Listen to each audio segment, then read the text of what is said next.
Counselor Accents Podcast. Two school counselors who love their jobs. Oh, and they happen to have Southern accents too. Bless their hearts. I'm Laura Rancourt. And I am Kim Crumbly. And together we are Counselor Accents. We have a very dear friend with us. It is such a treat to get to have Dr. Maureen Stewart with us. Ooh. And Kim, I would like it if you would call her Dr. Stewart throughout this podcast. She literally just texted me and said you needed to call her doctor, but we were closer in relationship. Oh, no. Yeah. Hi, you two. It's always so great to see you. And you just both make me smile, laugh. I'm so honored to be with you right now. Well, let me just say we love you. And I really mean that we love you. When we see you, just are the kind of person that makes everybody feel good that's around you. So I cannot imagine having you as a professor, but we just love, and she's kind of our boss. Yeah, not really.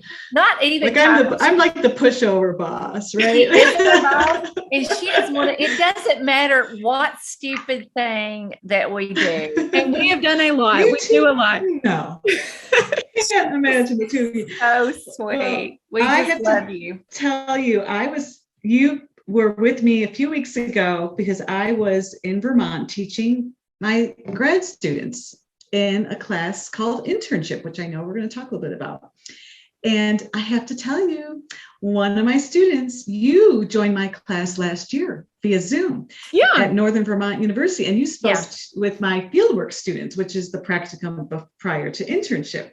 Lo and behold, now I'm actually face-to-face. I was in person with my students, which was just fantastic at the end of August. And one of them was talking about both of you because she follows you on Facebook and she listens to your podcast. I'm like, yes, you gotta keep it. So you are continuing to reach the rural pockets of Vermont, which I'm so thankful for. So I'm like, how exciting. Yeah. I love that. And you brought up internship, and I think it's so interesting because out of all of the things that we've talked about, internship is the number one most requested topic, and we've never done this topic. And we wanted to make it relevant to not only counselors that are going into the profession, but also veteran counselors. And we knew that you were the person for this job because just like you said, you do teach courses at Northern Vermont University. And right now it just so happens internship is one of the courses that you're working on. So it's perfect. We didn't even know that. We just knew you were we were just like, well, we've got to talk to Maureen and get some more, go to the resource on this, the source, because it like Laura said, we just need some insight.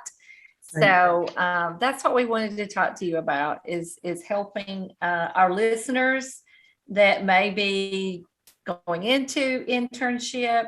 But what is, first of all, is there anything that we've not said about you that you'd like to say about yourself? Tell us about a little bit more about yourself. Okay, well, so I'm currently in Colorado, but I am teaching in Vermont. The pandemic was a situation where I started with Northern Vermont University last year, and because of the pandemic, I was teaching my classes through Zoom, and it didn't make sense. Obviously, it wasn't safe for us to travel there. So let's see. Where do I begin? I did my undergrad and grad in New England, and then 25 years ago, we did move here to Colorado. And as I know you both with NC WIT, so obviously I've been with NC WIT for a number of years as a consultant. And then last year, 2020, I retired 26 years as a school counselor in 4 high schools, 2 in Vermont and 2 in Colorado. So this Vermont thing just keeps coming back. And for me to when the position became available, I felt like, I'm going home. I'm going home to Vermont, which feels really good. I did my doctorate here in Colorado. My doctorate was in leadership and educational equity at University of Colorado, Denver. And my dissertation work was on social emotional learning initiatives and the role of the school counselor in 2 different elementary schools. So like all things education, all things school counseling. And, I just love the profession. And I think about internship in particular, in that there is a need not only for students who are interns now or becoming interns to get some, to have some structure and some guidelines, but it's also important for the supervisors. We talk about supervision in counseling, and it's just as important for supervisors of interns to also have structure and guidance. And I think about, ASCA, I just lean heavily on all things ASCA because there's a lot of material with ASCA in terms of supporting supervisors and supporting interns in this process of professional development. And so I kind of jumped from me right back into internship, which is what I just love talking about. And I think overall, it's just like we're lifelong learners, right? As school counselors. And that's what I love about the profession so much. So whether you're an intern just starting, or if you're someone who's taking on an intern, I remember one of my colleagues at one of my high schools in a neighboring high school, she said, it's our duty to have interns, our professional duty to take interns on, because I know sometimes people feel like, okay, my plate is full. I don't know if I have the bandwidth, or I need the help, but there's a lot of responsibility that goes with having an intern in your school. And I appreciate that, us asking those questions of ourselves, like, can I do this justice? Can I help develop this intern in a way that they'll be prepared with the skills to jump right into a school setting? But honestly, Kim and Laura, I mean, you tell me if you can think back to your internship experience and then, where you are now. I know for me personally, there's every year there's growth. Every year I'm learning something new. So the internship is an opportunity, I feel, to learn and understand the policies and programs and the role of the school counselor, but then to get that support around who can I go to when I have questions, who can I seek out, hopefully my site supervisor, but maybe there are other mentors along the way I can reach out to.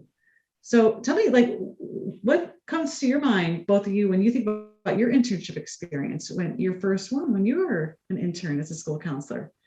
Kim, go ahead. Tell about your internship. Were you her supervisor, Laura? Oh, no, I would. no.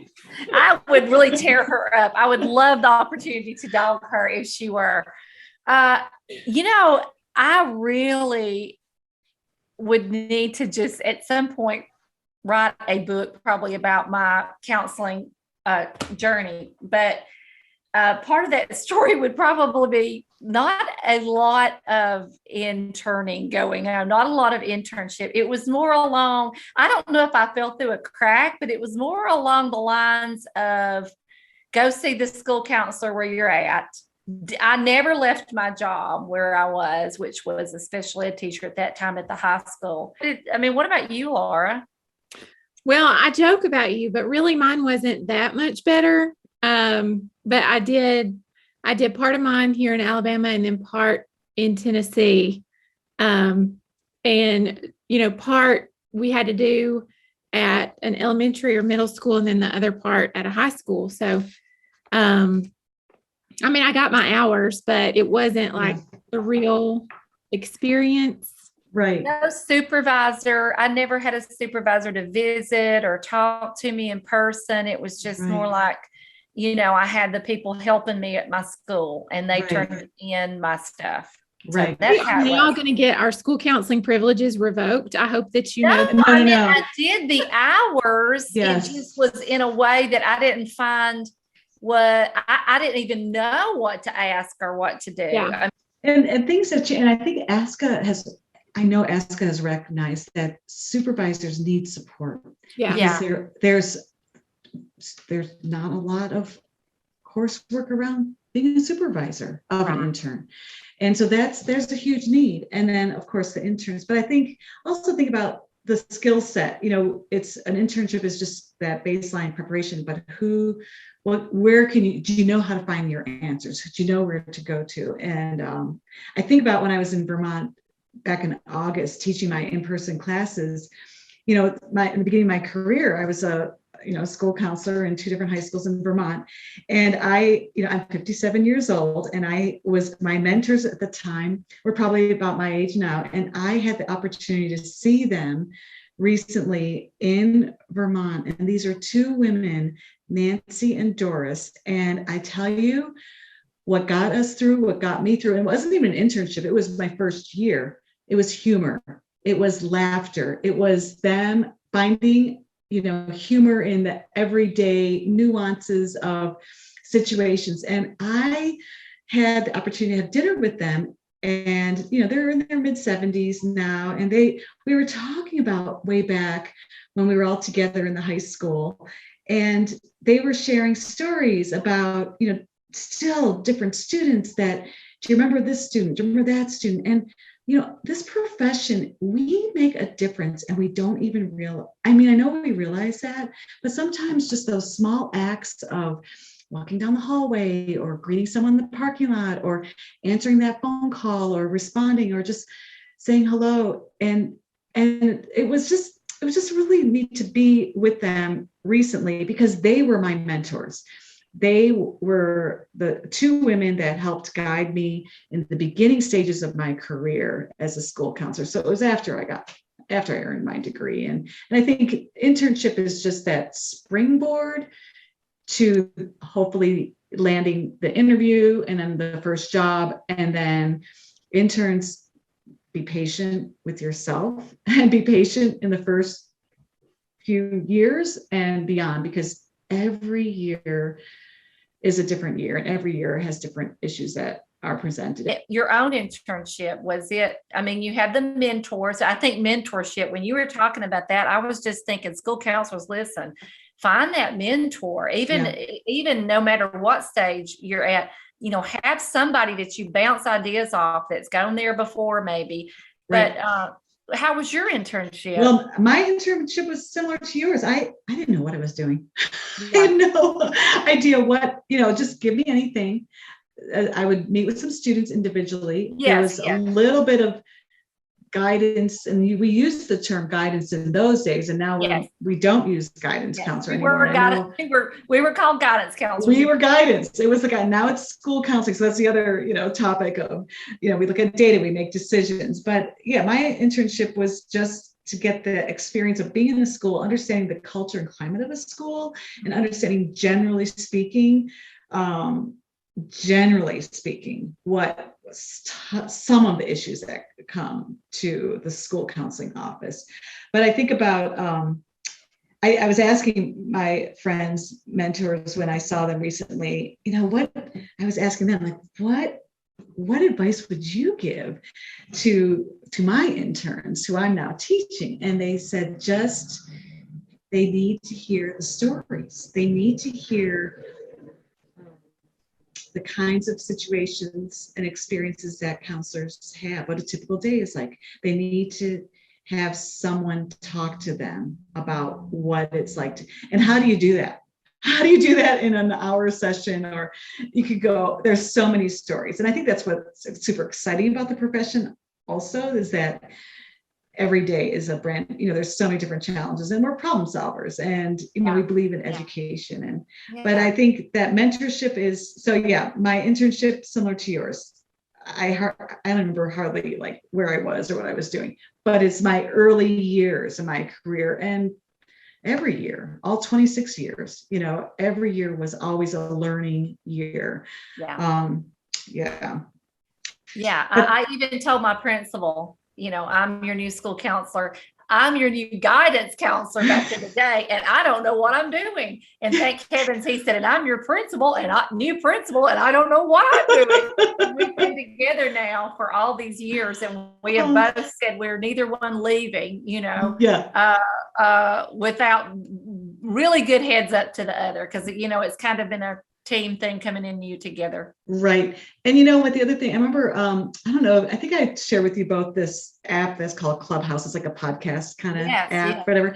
And I don't know if you've ever been on it, but you can sort of raise your hand on the app and you can get kind of invited up to the top level or whatever. And I was out of my element. I don't even know what platform it was, but I was I was really worried about my counseling students because here it was a pandemic and I was teaching through Zoom. I was teaching a lab 1 counseling class.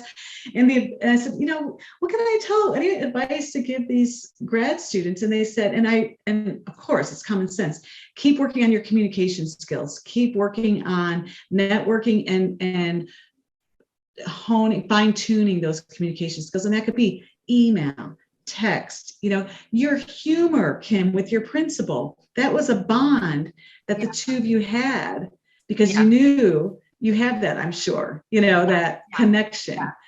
That's so good what you're talking about there with the communication. And Laura and I talk a lot about leadership and leadership styles, and to be able to be a leader and yet to communicate effectively, and how you communicate with others and your attitude and and also your servitude, being that servant leader, like where I'm willing to go that extra mile for you, and earn that respect. So that communication is huge. Right. And trust. Yeah. And there's also those skills.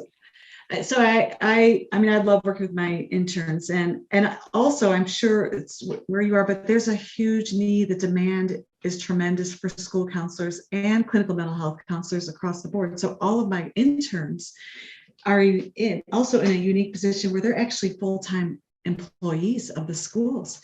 They are on, sort of provisional licensure. So they're thrown right in. So not just like the, 600 hours or 300, they're full-time.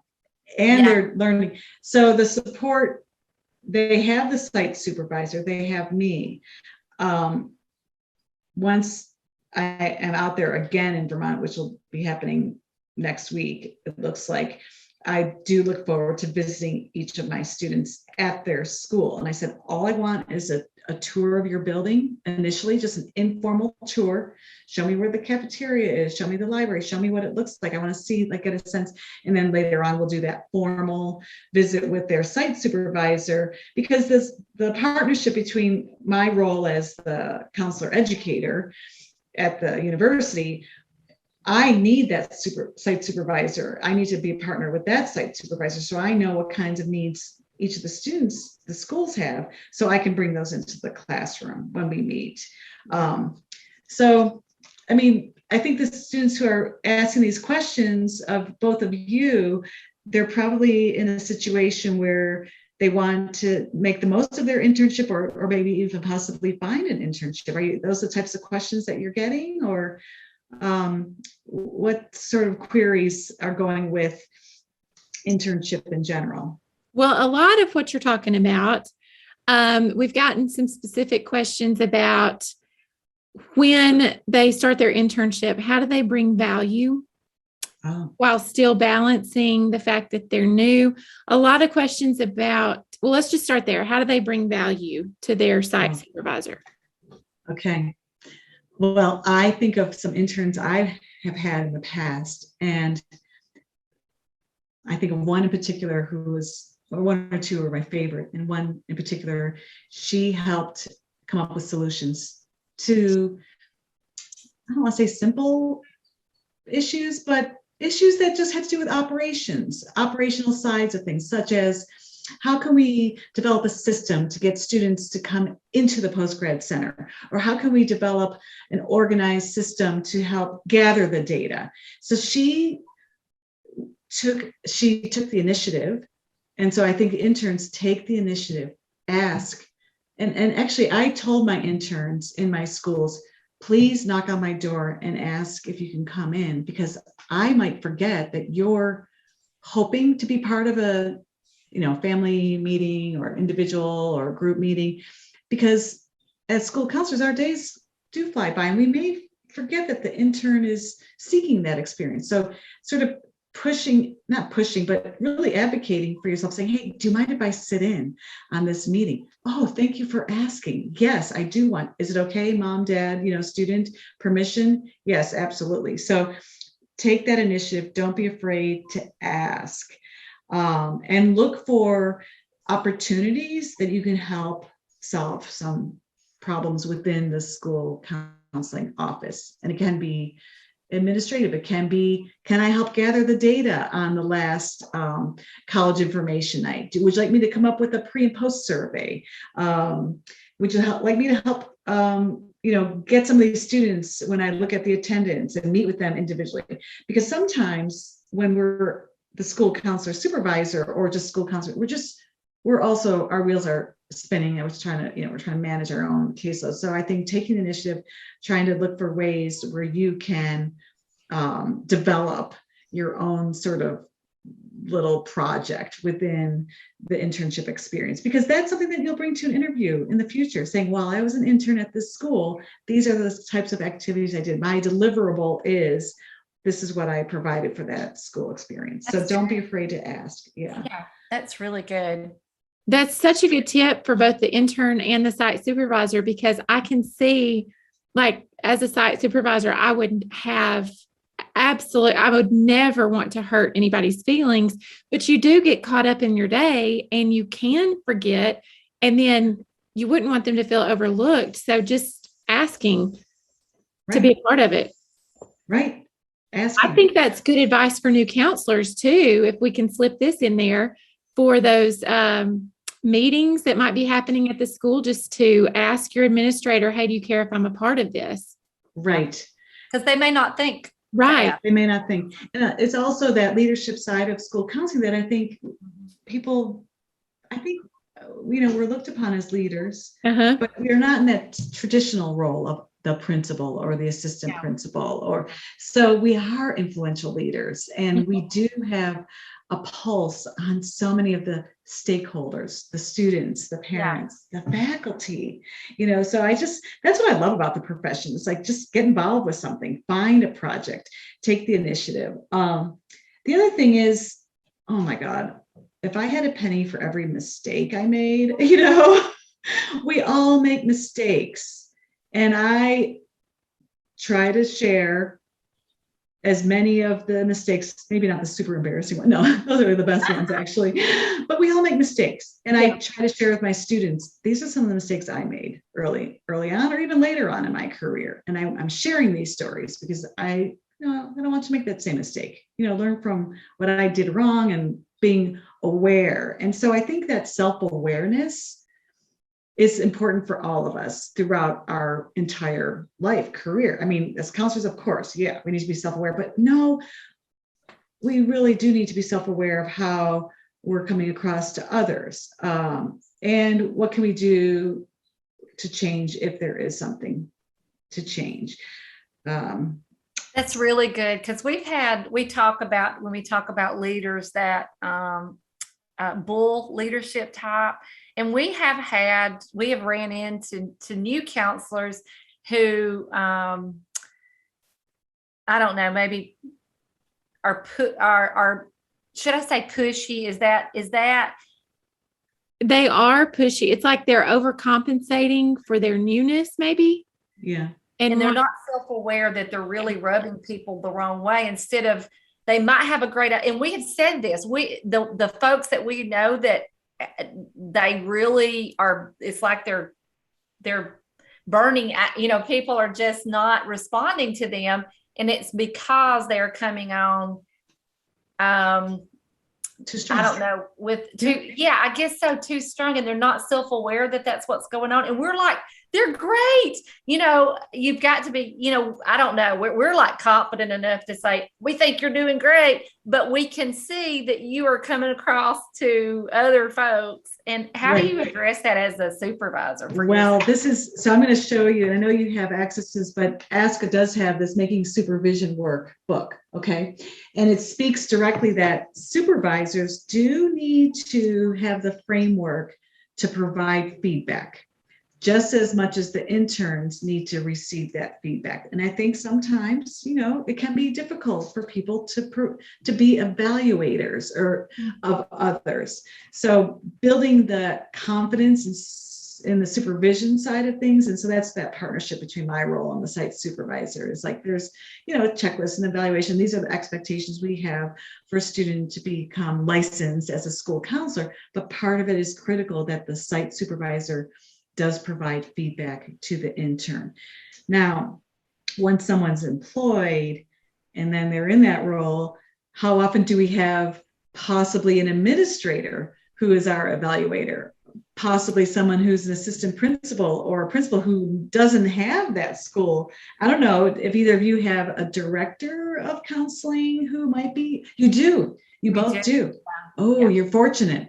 Because Laura and I both have learned from a really great lady. She's amazing. Good. Yeah. Well, you're mentioning something else came to mind. When I was at the airport, I just was looking for some reading material, and it's a book that just talks about like general career development, just in a very general way, not school counseling specific. But there was a piece of it that you were mentioning before. It's like, we need to be politically savvy. It doesn't mean that we don't need to know about politics per se, but we need to know how to read and know who those influencers are, and to become aware of those around us, and know how to create buy-in. Those are skills that take time. And how do you teach that? I mean, it's like it's really hard because I can see it sometimes with folks who've observed me, and I can see it that you're not reading the room, or you're not, and it's really hard to say. Yeah, it is. Listen a little bit more and talk a little bit less. Yeah. Hard to say those things. Yeah. Answer this question. Why should I, as a school counselor, what will I gain from taking an intern? What do I gain? I have learned so much from all of the interns that I've taken on, because they've taught me anything from tech skills to Google, whatever, forms, to, for me, to be reflective and self-aware of my own style.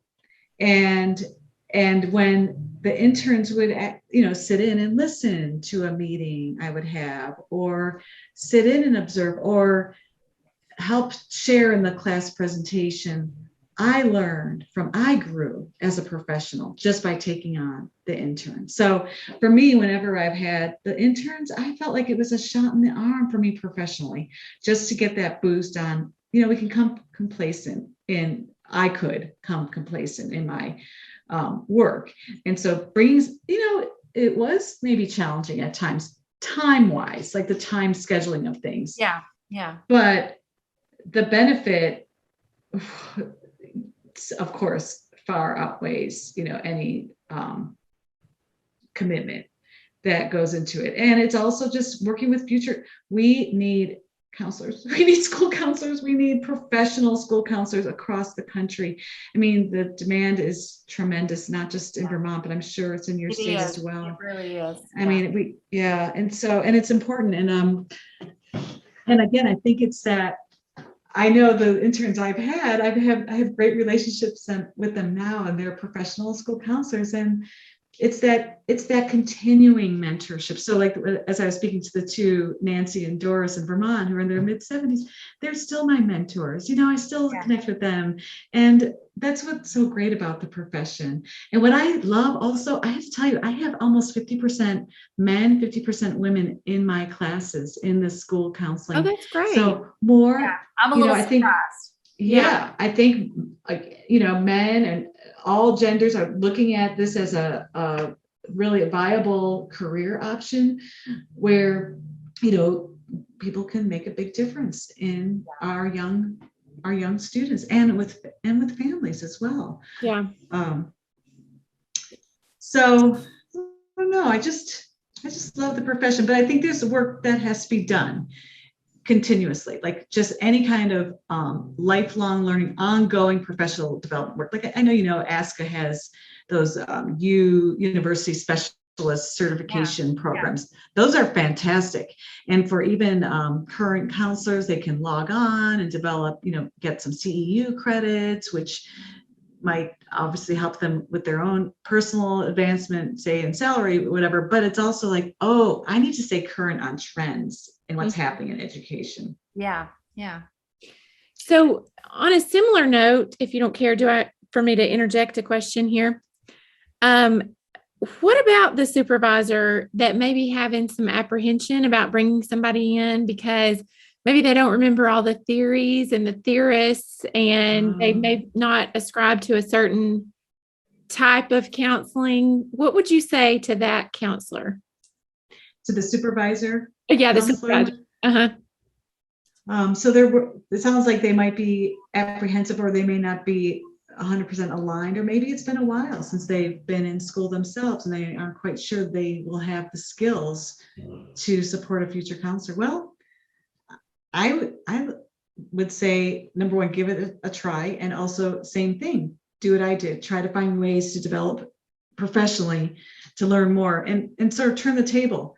Okay, intern, share with me what's happening. And that's how I first got into this. This is about, let's see, maybe almost 10 years ago, when I had interns in my school. This is prior to me working on my doctorate, prior to me teaching at another university in school counseling.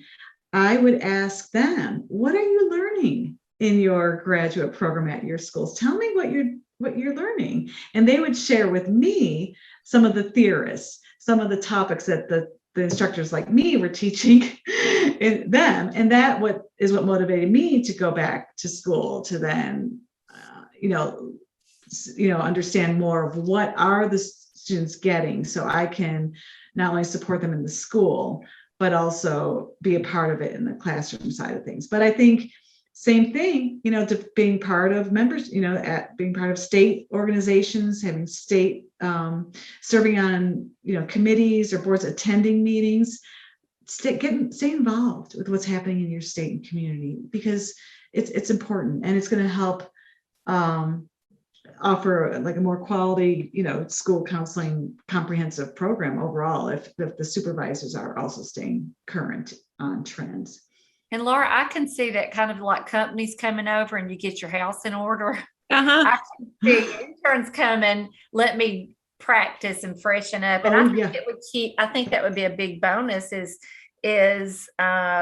I think it would be, is for I'm speaking for listeners, but I would think that they would walk away going, I know. It's exactly what happened. Yeah. Kim, that's exactly what happened to me. So this is, I was under that guidance counselor world, right, for many, many years. Yeah. And it was one of my interns a long time ago. And then I have to tell you, she was saying, there's this thing called ASCA. I'm like, what's ASCA? And this is probably 15, 16 years ago. And so I'm like, what's ASCA? Data, no, I was a guidance counselor. Yeah. So by having her working with me, she was teaching me, and she helped me in the trajectory of my profession. I have to thank her. How far we've come, which is another podcast that we want to do at some point. We talked to Russ Sabella when I hate to brag, but when we were having dinner with Russ. Oh, I know. I had that fear of missing. I had FOMO big time. I saw those photos. All of you were having a great time, but it made me so happy too. I was wishing that you all were there, but just him talking about the history of ASCA and at the very beginnings, and I'm like, wow, we've come so far. So it really is exciting, and I would love to delve into that. And that, write it down, Laura. Write it down. History of ASCA. Yeah. And I think also we need coursework for supervisors. So one of the opportunities I'm looking at with the university where I'm working moving forward is offering a class on supervision for current school counselors who want extra support and just support on how can I make the internship experience valuable. I don't even know of any PD is there PD? I've seen through ASCA. Okay. And maybe it's at the conferences and stuff that. I got you.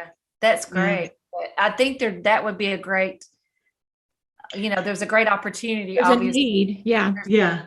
I mean, think about what both of you are doing with Counselor Accents and your amazing Facebook group and this podcast. And then also think about the other work we do when we network with other counselors across the country with NC Yeah. WID. And we kind of have like just built in PD anyway, because we hear what other schools and counselors are doing. Oh, I So tell we're you. getting that Yeah. naturally, right?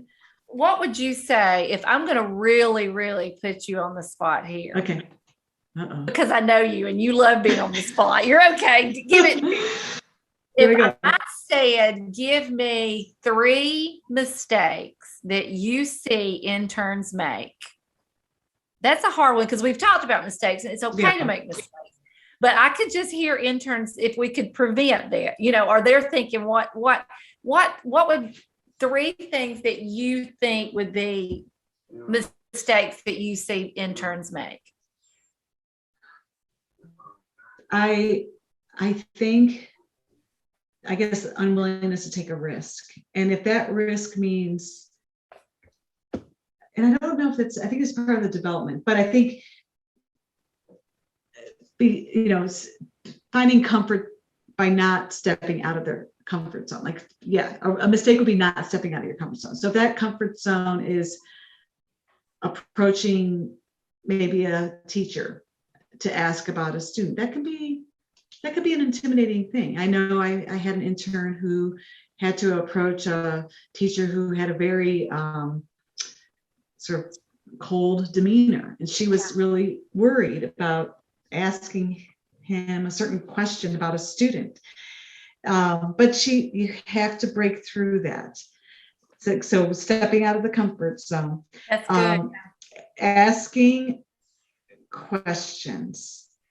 And again, stepping out of the comfort zone just by, maybe it's attending an evening activity, the theater or the volleyball game, or,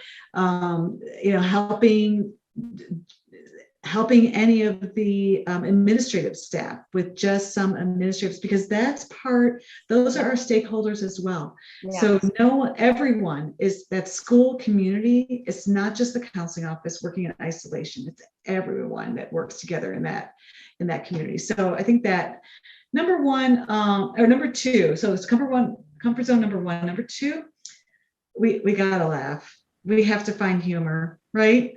Yeah. And I want to ask you too, how did you get to be so funny? But that's like a question, like at the end. We were always funny, like since birth, like growing up. We were born here. We were born. And how did you find each other? But anyway, I'm reversing the question. But I think finding humor in the small things that happen in our day, and telling and sharing and being vulnerable, I think is the third. It's okay to be vulnerable.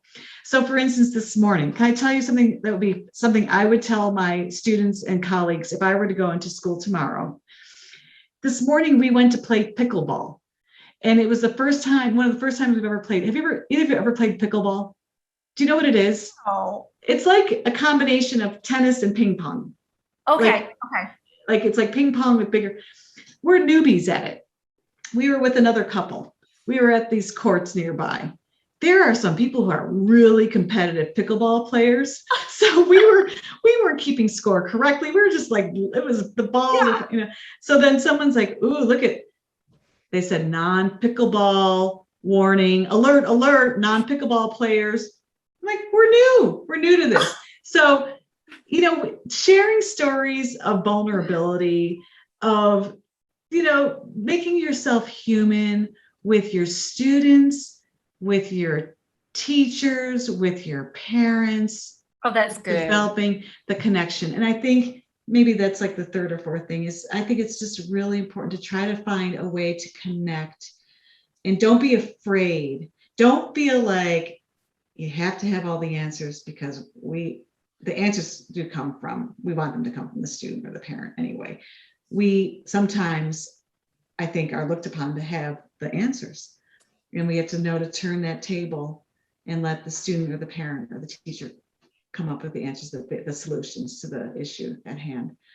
So I went beyond the 3. That's so good. I can't count. We love lists. So that's That's really good. I want to add for just what I sometimes have seen will take you down a road you don't want to go down is, and this has not been with school counselors, it's been more with student teachers, but not willing to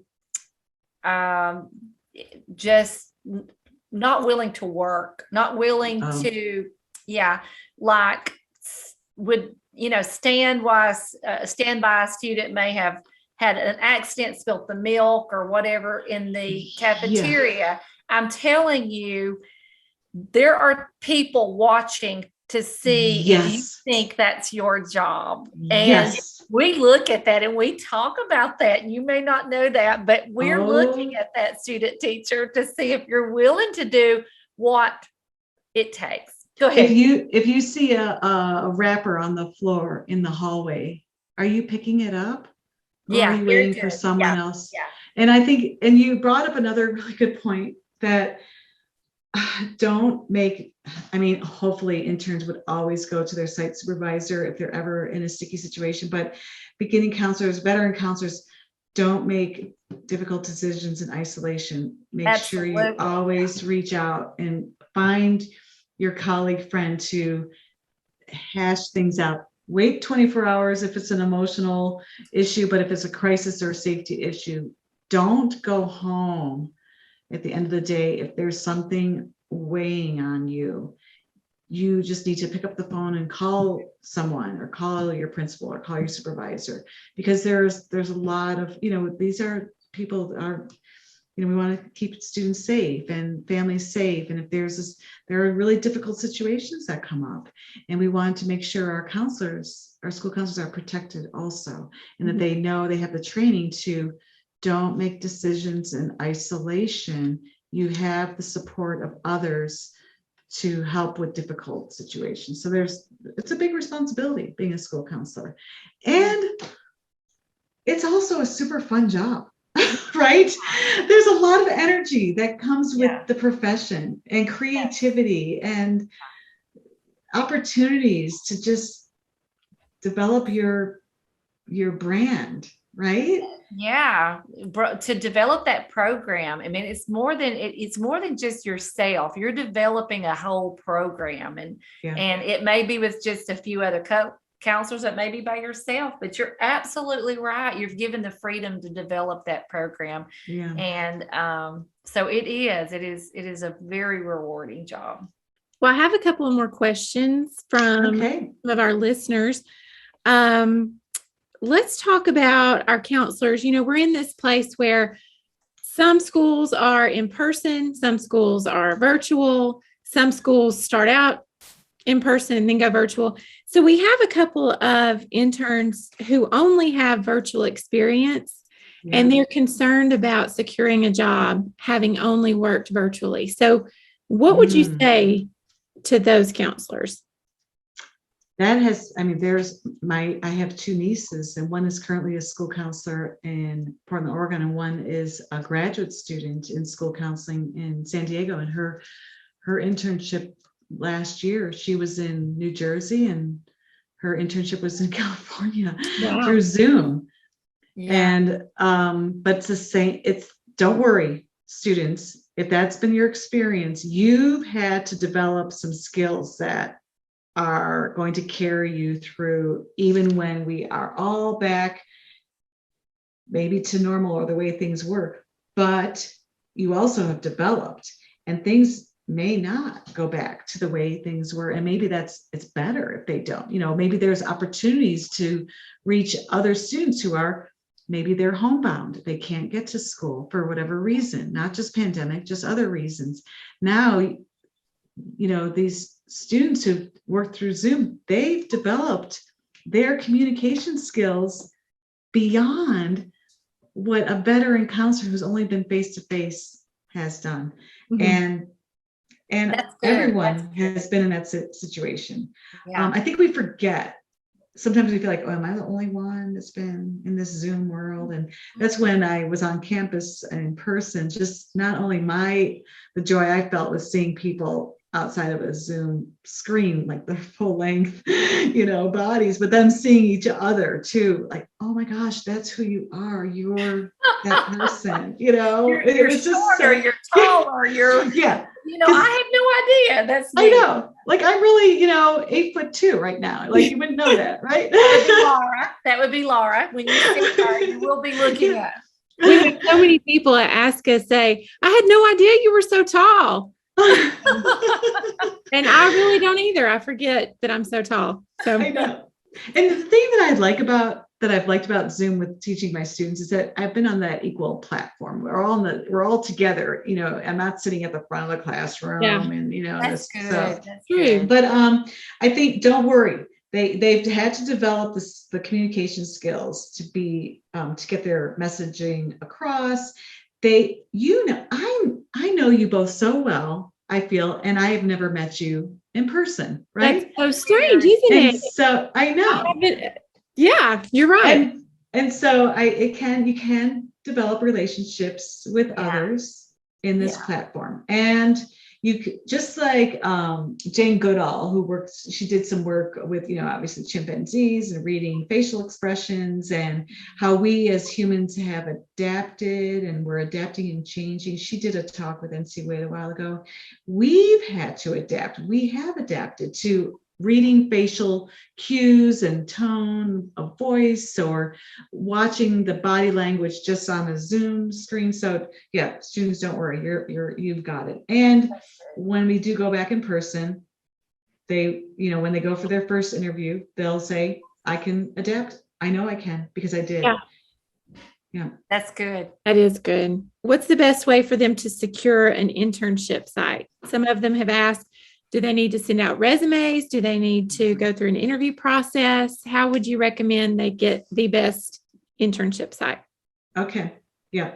So I would say definitely they want to have their resume built out. So they should, Laura and Kim, I definitely would receive so many emails at my school site. And the email would be the initial contact saying, this is who I am. This is where I attend school. I'm interested in this kind of at your school because I do their research, find out a little bit more about the school site, try to make that first initial email, just like a job, personal to the school and what they hope to have as a structure for their internship experience, whether it's, 6 weeks straight, 8-hour days, whatever it is, and attach their resume. It can be hard, but I also know that there are schools that are looking for interns because they need the help. If they have any connections within a school or school district, definitely take advantage of that. Okay. If I'm an intern and Laura, I want to work in your school and I know Kim, I'm like, Kim, will you let Laura know that I'm interested in, the networking and connections definitely help.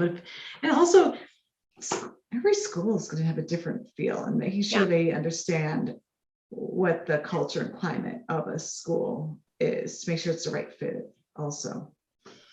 Good. Hopefully the interns have had practical experience where they had field work where they were doing observations prior. So they maybe have developed some connections already. Getting involved with their state organization, the state school counseling program is a great way to also get connected as a grad student to then develop internship and then develop hopefully that first job later on. So wise, so good. I've learned so much. I got to go get me an intern. Well, can you? Round me up an intern. Go get me an intern. Go get me an intern. Can you get me somebody from Vermont? No. I'm holding on to them. But I do know of a great maple syrup place I discovered. So I get ready. It's called Wyckoff Maple Syrup. They do their maple sugaring. So get ready for maple sugar season, which is in the spring. Well, here we come. Here we come. Yeah. What other questions did your interns have? Any others? Okay. Do you have time for one more? Yes. Our intern. Okay. or from an intern. She wanted to know, this is kind of going into now the job search, but as you finish up your internship, what do you need to prepare for interviews, your portfolio? Okay. Yeah. So one of the things, and I'm sure every state and university has, but it's that portfolio to get the licensure. So in Vermont, these students are working on their Vermont licensure portfolio while they're doing internships. So I'm preparing them, like they're going to be doing a classroom lesson or a group lesson at some point. They want to get ready to practice getting videotaped in front of a class, have a friend with their phone do a few runs. It might not go well the first time. Getting their evidence, not just for their portfolio, but that's something that they can bring to an internship. To a first job interview where they say, these are the kinds of activities I initiated or developed or was part of while I was an intern. And, interns get on committees, sit in on teams, RTI teams or SIT teams, student intervention teams, take notes, come up with some ideas of what would I do if I was the school counselor in this situation. So that is part of the portfolio that goes with getting the licensure anyway. So yes, students, you'll have to submit your portfolio to your state, but guess what? All that evidence can also be materials to bring to a future interview. So it's not in isolation. It actually will have a long-lasting, impact. The other thing that I was mentioning to my students recently is the power of social media, right? Not just your podcast, but Instagram and Facebook. And ask your schools, do they have an Instagram account? Or even if they don't or don't want to or whatever, follow other schools, other counseling departments on Instagram or Facebook or Twitter. Get some ideas of what other schools are doing across the country, because that can just make the internship and then the first job even more meaningful experience. Because we like to borrow, steal, ask permission from other ideas. And I just thought there's a bulletin board idea or, anything. Oh, and also ASCA has a great thread called Ask a Scene, where if you have a question or an issue, you can just post that and get some support. Yeah. So that portfolio is not just for licensure for the state, but it's for something to bring to your first interview. So I think I got my first counseling job because of my portfolio, because I plopped that sucker down on the table. And I think that's what got me my first job. Yeah. They call it like that takeaway, that when you can leave it. And then now a lot of these portfolios are electronic. So maybe you do want to develop your own website, your own personal website, or maybe a blog, or just something they can, because we know the power of social media. What does your LinkedIn look like? Do you have a LinkedIn? Maybe we don't use it as much in education or in school counseling, but it is a way to build out, your resume. Yeah. So good. So wise. Oh, but how did you two get so funny? Oh. How did you two first meet? That was. We met, and this is funny. Let me say, okay, we met through our job because we were both working for the same school system. But I like to call it a closet funny. Like I am funny on the inside. Funny. So every time I meet people, they initially think that I am stuck up or like a snob. Mm-hmm.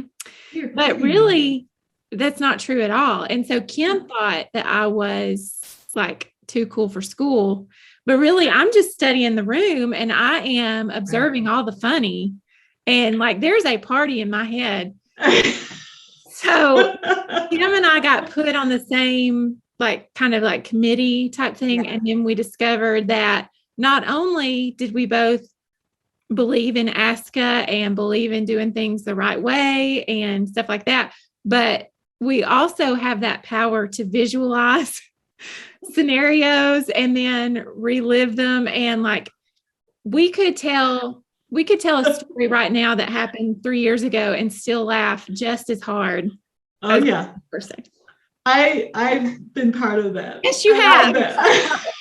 It did not get on to us, but really was in a very sweet way. Like, what are you two laughing about at this meeting? That was so much fun. I was like crying because I knew there was something.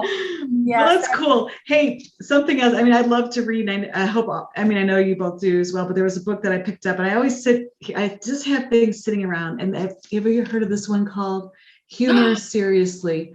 Why Humor is a Secret Weapon in Business and in Life. And it's co-authored by two women. One, Dr.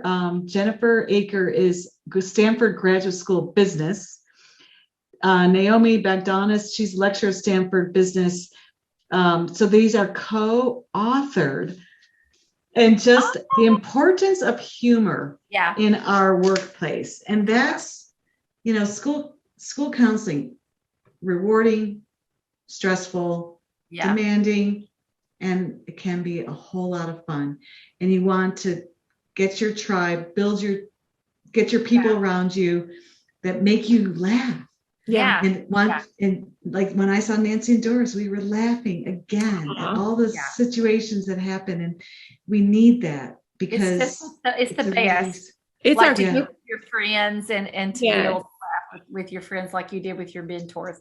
It's just a great coping skill. It's our coping skill for sure. It's a great coping skill. So like a good laugh. we encourage laughter. So we will have to get that book, Laura. Yes. Yeah. I'll send it to you. We'd love to read. No, we read all the time. Goodness gracious.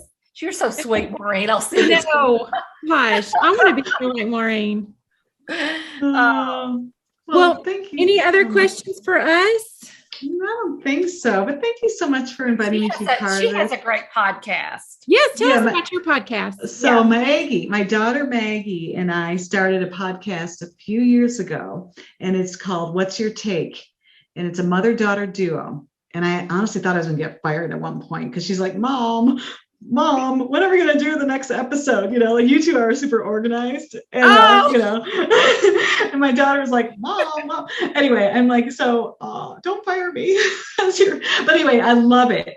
So she is the driver of the podcast. And I give her really the credit. I'm like the accommodating sidekick. But we talk about kind of all things, all things, whatever's going on. So Maggie is talking about, I'm so proud of her. She's actually in New York City now. She found her roommate through social media. She found her jobs. She does social media marketing.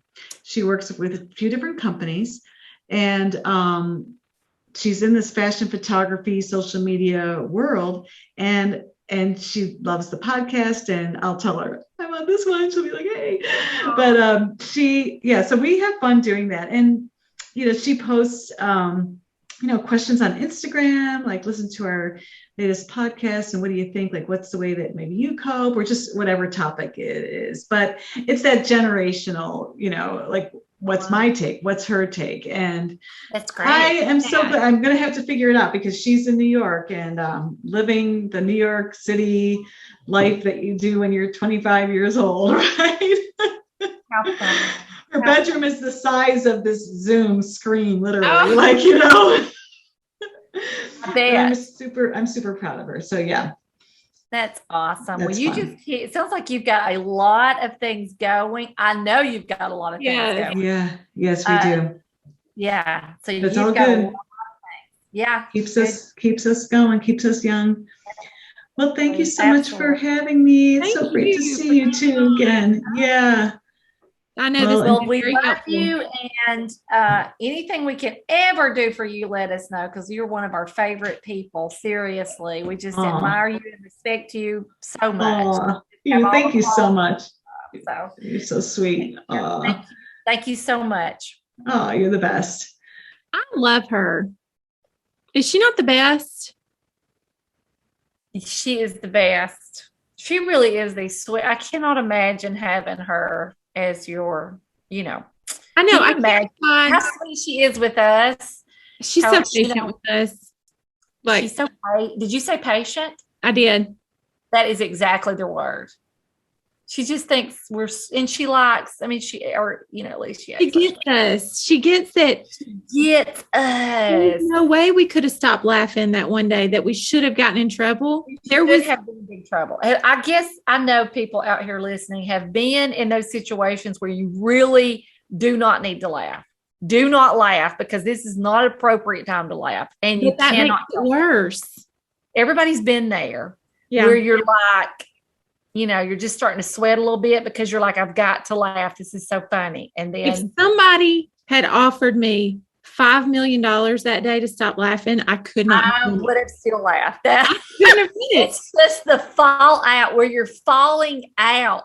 Yeah. You're laughing. You cannot help it. So and those are the best. I mean, they're the worst because you're trying so hard and you're starting to get that panicky, sweaty feeling, but you cannot help it. You're still laughing. Yeah. So, Laura, tell me, what have you been doing during your couple of days off this long weekend? Well, we got passes last year to Dollywood. Jolene.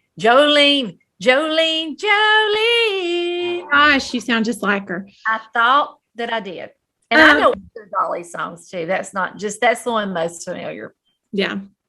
So we go up there every chance we get. And so we went up there, and I would like to tell you a story about what happened our last trip up there.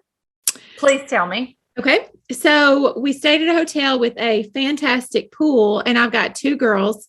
So was it the Dolly Hotel? Was it the Dolly Hotel? We stayed there this time. Okay. This is not where we stayed last time, but the Dolly Hotel is just the best ever. But anyway, so whatever hotel we stayed at last time had a great pool with a slide, and my Victoria Bell, my 7-year-old, she wanted to swim, but my little one wanted to stay at Dollywood and ride rides. So I had told my Victoria Bell, I said, when we get finished riding rides, we'll go swim. So Victoria Bell, we're standing in line, and she all of a sudden says she's sick at her stomach.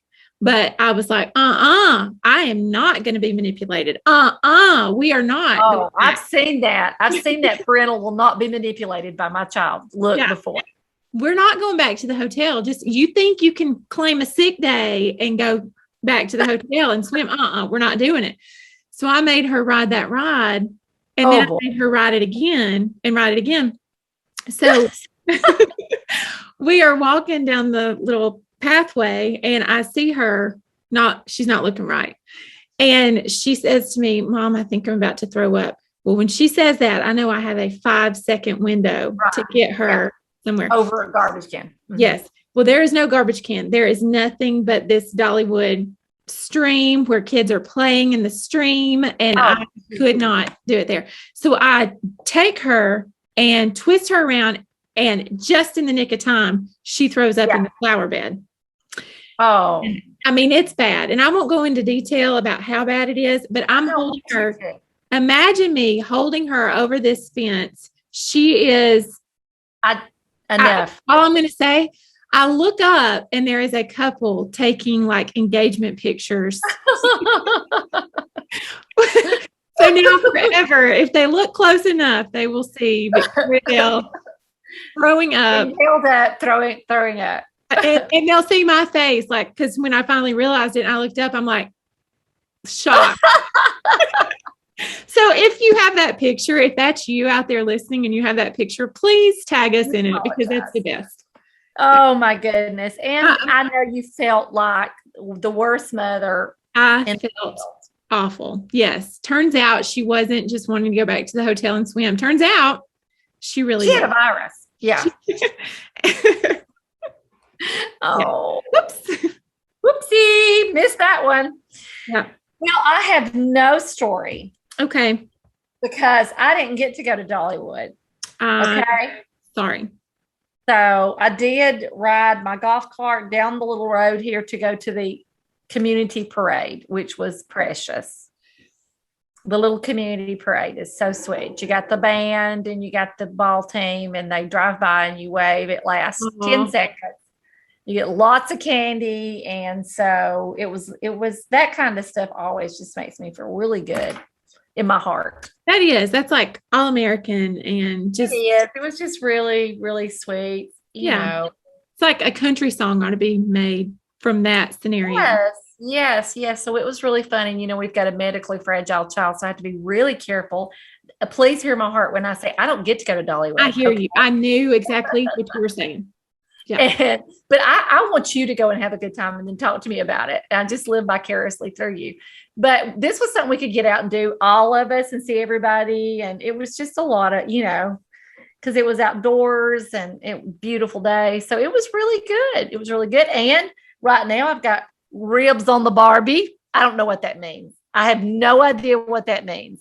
Was that Australian sounding? I think ribs on the Barbie. Yeah. And we have some hamburgers and ribs and all that kind of stuff. So I'll be over in about 15 minutes.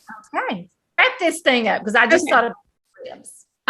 You can join us on Facebook. Join our Facebook group, Counselor Accents Group. You can find us on Instagram at Counselor Accents. And is there anything else we have? You can like and subscribe to our podcast. What we'd really like for you to do is rate and review us, because that's how other people find our podcast. Oh, and you can join our first 20 days. It is a self-paced, independent course that takes you through all of the things, whether it's your first year or your 21st year. We say that the first 20 days is the perfect way to make sure you feel organized and prepared for the upcoming year. Well said, my friend.